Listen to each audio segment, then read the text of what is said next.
Joining us now on the Harbor One hotline, and thank God he is, Gary Washburn of the Boston Globe, talking Game 2 aggression for you. Gary, good afternoon. How are you? Hey, guys. How's it going? It's good. We just read the stat, Gary, from Second Spectrum Tracking. Game 1 featured Jason Tatum's second fewest touches, 13, and dribbles, 34, in a fourth quarter this postseason. Is there a way to change that without forcing the issue? You can have him bring the ball up the floor. You can set some picks and create some situations where he can score on the back door. You just got to be creative. You got to be more creative.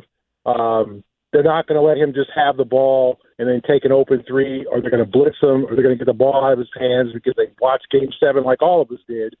So against the Sixers, so you got to be more creative. And Jason's got to move too. Keep moving, don't stop moving, get the balls in the middle of that zone, maybe take a short jumper, and also rely on his mid-range too. He's a good mid-range shooter. It doesn't always have to be threes or layups. Sometimes he can burn teams with a short floater, short jumper, and that's the way to get him more looks. So, Gary, it's not like I feel like everything coming out of the Celtics, all the media availability is we just got to work harder, we got to try harder, we got to give more effort. Is it that simple? No, they got to be better defensively. Their schemes have to be better. They're over helping at times. They've got to do something with Jimmy Butler. Make sure he doesn't get the ball in his preferred spots. They got to rebound better. And they got to guard the three-point line. You just can't let some of these guys have open threes. I mean, none of the Heat players, the Vincents and the Loves and the Martins and the Struces are bad three-point shooters. They're average or above average. Okay, they're not great. You have Steph Curry out there, but if you give guys open three-pointers, they're generally going to hit it. These are professional players. You cannot just let guys have open looks. And that was the case. Now, some of it was overemphasizing, doubling Jimmy and letting Caleb Martin. Yeah, if you get beat by Caleb Martin, if you hit 6 or 7 threes, like Grant did in Game 7 against the Bucks last year, you got to tip your cap. But you can't give them open looks, and then also your interior defense is failing. So they've got to be better defensively, and they've got to have more force offensively. Get to the free throw line, take more three-pointers. That's what they want to do. They only took 29 in Game 1. The Heat took more three-pointers, and the Heat are not they're not a three-point shooting team. They don't shoot a lot, but they did in Game 1. So the Celtics have to do a lot of things schematically, more than just playing hard. Gary Washburn of the Boston Globe aggression for you, breaking down Game 2, Celtics and Heat tonight over at the TD Garden. I know that the numbers aren't as big, Gary, as Nikola Jokic, but there is kind of that like stat filler feel to Jimmy Butler. So how does Boston solve the Butler riddle? You make him take tough shots. You don't foul him as much. You don't want him to get to the line 10, 12 times in a game. Like, that's just too much. He shot 50% from the field. He was 11 for 22, 12 for 22. Like, a lot of those shots were at his spots. You can't let him get to his spots. You got to blitz him at times. Make him make playmaker plays. Pass to an open teammate as opposed to just getting that, because he'll wait you out. You think you're playing good defense, and then all of a sudden he'll just spin, take a fadeaway, swish. Or he'll fake you, get you to jump, then throw the ball up. He has no intention on making that shot, but he has intention on having you foul him. That's how he gets his point. So you just got to be smarter and more intelligent. And at times, if Jimmy goes for 40, but the rest of the guys go for a combined 50 or 60, that's only 100 points. You should win that game. So sometimes let Jimmy go off, but Bam Adebayo can't go for 20, and 4 other guys can't go for 15. That's not going to be a winning recipe. Yeah, so do you feel pretty confident about, I would just say, the different mindset that we keep hearing about that needs to go on, one, throughout the game, and two, specifically just turning the page into this game? Do you feel pretty confident that they have, I guess, learned their lesson once again? I would like to think they've learned their lesson, yes. I can't recall what this team is going to do. Confident, I would not say I'm confident that they're going to go out there and win by 20. I think they'll play a better game. that I don't think Miami will play as well. I think that was probably their best game offensively of the series, but that doesn't mean they can't win game 2 by playing 75% of that if the Celtics aren't good. So the Celtics have to go out there and make a statement and understand that Miami's not going to give up. So you're going to have to win the game playing 48 minutes. Gary, what are you expecting Eric Spoelstra to do differently, if anything, here in this game too?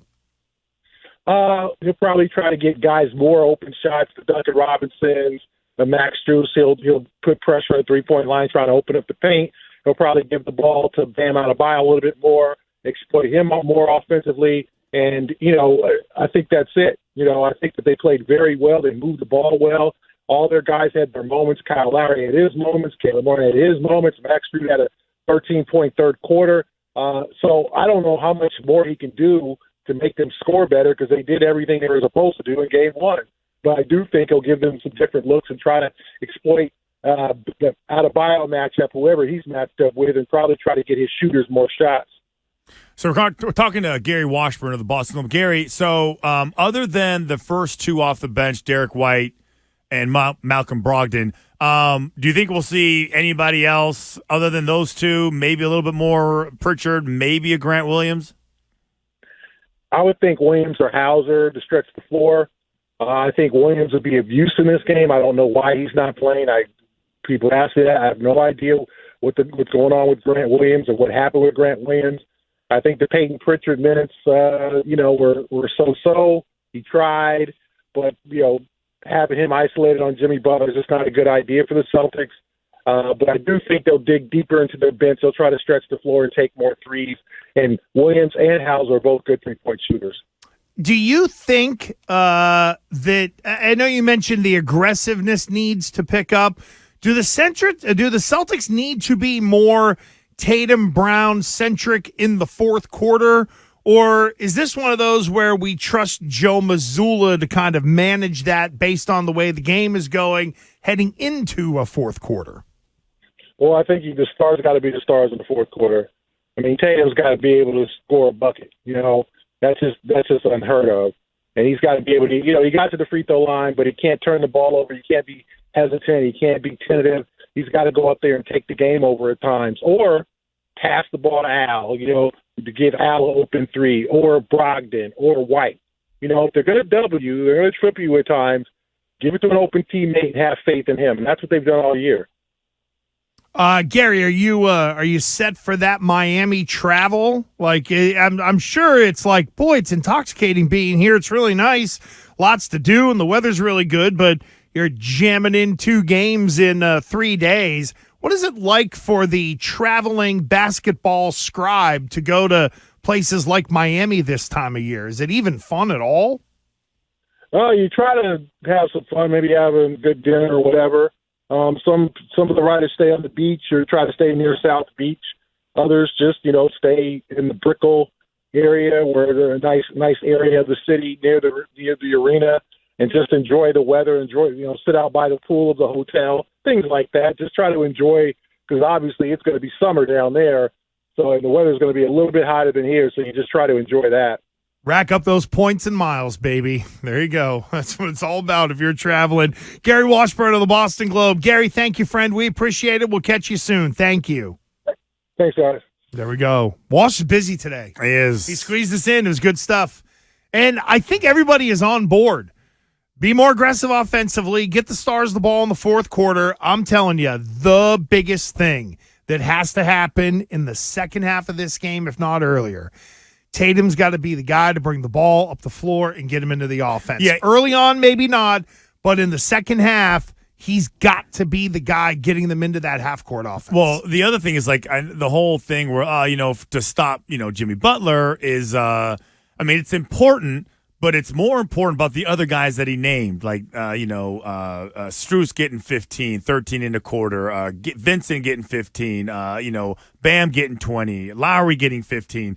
Those guys they can produce and help the team up, but they all can't have career playoff appearances.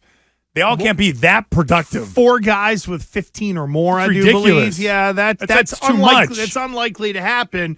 But Does Jim Butler say, I'll go for 46 and try to make up for some of that? I can stomach him hitting 35, fine, but when he starts getting in the James Harden game 1, game 5 type of stratosphere, then I think you're asking for trouble. Now, the only way I would co-sign on anything like that would be if the game really broke down and it turned into Tatum versus Butler in a weird way. Now, I know that's much more 90s NBA and even early 2000s NBA where you're abandoning the team game and then it just becomes, like Kobe on Tracy McGrady at the time or something like that. You know what I mean? Like Shaq didn't have anybody inside that really would match up against him. But the whole, sexy superstar matchup, I'd sign up for that. Let's hope that the Celtics are ready to respond in Game 2